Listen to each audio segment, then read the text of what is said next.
যেতেই হবে? যেতে হবে মানে কি? তুই কি আমার সাথে সম্পর্ক রাখতে চাস না? চাস কি না সেটা বল, এখনই ক্লিয়ার কর তুই আমার সাথে। আচ্ছা, ভেতরে যাওয়ার সাথে তোমার আমার রিলেশন রাখা না রাখার কি সম্পর্ক? সম্পর্ক রাখার না রাখার সম্পর্ক সেটা আমি বুঝবো। তুই যদি একবার আমাকে আর ভিতরে যাওয়া থেকে আটকাস, আমি এখনই এখানেই তোর সাথে ব্রেকআপ করব। আচ্ছা আচ্ছা আচ্ছা, তো না, একটু ঠান্ডা হও। শোনো, তুমি তো আমার বড় ভাইয়ের সাথে কথা বলতে চাও, এই তো? ঠিক আছে, আমি আমার বড় ভাইকে এখানে নিয়ে আসি, তুমি তার সাথে কথা বলো। ভিতরে আসলে যাওয়া যাবে না, ভিতরে না একটা সমস্যা আছে। কি সমস্যা? কি সমস্যা সেটা আমার বড় ভাই তোমাকে বলবে। হ্যাঁ,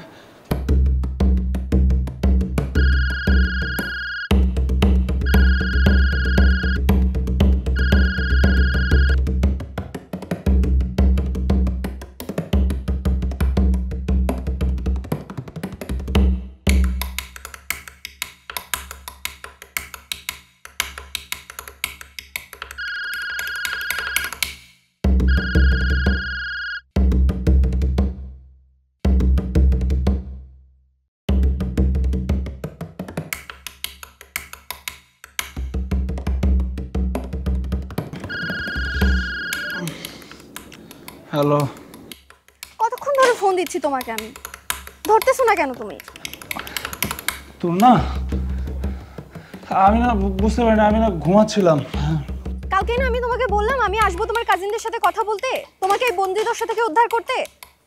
বলিনি আমি?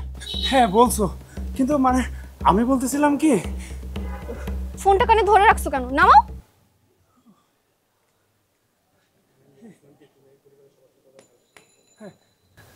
আমি বলতেছিলাম কি, তুমি তো এই পরিবারের সবার ছোট হয়ে গার্লফ্রেন্ড, মানে তুমিও ছোট। তুমি যদি আমার সিনিয়র কাজিনদের সাথে চোটপাট করো, তাহলে বিষয়টা কেমন, মানে ফার্স্ট ইমপ্রেশনটাই কেমন হয়ে যাবে। বিশেষ করে দাদা ভাই, দাদা ভাই কি ভাববে বলো? দাদা ভাই কি ভাববে তাতে আমার কিছু যায় আসে না। চলো ভিতরে চলো, কে কে আছে আমি সবার সাথে কথা বলবো, দাদা ভাইয়ের সাথে আমি কথা বলবো। চলো। যেতেই হবে? যেতেই হবে? যেতে হবে মানে কি? তুই কি আমার সাথে সম্পর্ক রাখতে চাস না? চাস কি না সেটা বল, এখনই ক্লিয়ার কর তুই আমার সাথে। আচ্ছা, ভেতরে যাওয়ার সাথে তোমার আমার রিলেশন রাখা না রাখার কি সম্পর্ক? সম্পর্ক রাখার না রাখার সম্পর্ক সেটা আমি বুঝবো। তুই যদি একবার আমাকে আর ভিতরে যাওয়া থেকে আটকাস, আমি এখনই এখানেই তোর সাথে ব্রেকআপ করব। আচ্ছা আচ্ছা আচ্ছা, তো না, একটু ঠান্ডা হও। শোনো, তুমি তো আমার বড় ভাইয়ের সাথে কথা বলতে চাও, এই তো? ঠিক আছে, আমি আমার বড় ভাইকে এখানে নিয়ে আসি, তুমি তার সাথে কথা বলো। ভিতরে আসলে যাওয়া যাবে না, ভিতরে না একটা সমস্যা আছে।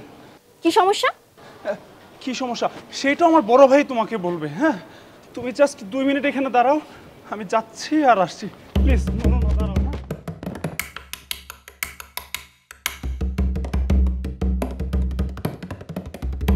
ওর ভয়টা তোমাকেই দূর করতে হবে, ওকে তোমাকেই পানি খাওয়াইতে হবে। অসম্ভব, এই কাজ আমি জীবনেও করব না। ওর মতো একটা বেকুবকে আমি গিয়ে বলবো পানি খা, ও যদি মরেও যায় তার মানে সরি মানে আমি এটা পারবো না। আরে কত বড় বেকুব, আমি যে কথা বলছি আমার কথার মধ্যে তো না ফাঁক ফোকর আছে, একটু বুদ্ধি খাটালেই তো হয়। তুই যে এই যে ওর সাথে না থাকার যে সিদ্ধান্ত নিয়েছিস না, ভালো করেছিস। ওর সাথে আসলে থাকা তো ঠিক হবে না। তোর মতো একটা বুদ্ধিমান, তোর মতো একটা বুদ্ধিমতী সুন্দরী মেয়ে কেন এরকম একটা বেকুবের সাথে? তোমারে আমি স্পষ্ট ভাষায় বলে দিতেছি, আসিফ যদি আজকের মধ্যে পানি না খায়, হ্যাঁ আমি জীবনও তোমার সাথে কথা বলবো না, কোনো সম্পর্কই রাখবো না। আমি নিজেও পানি খাবো না, পানি কেন আমি কিছুই খাবো না।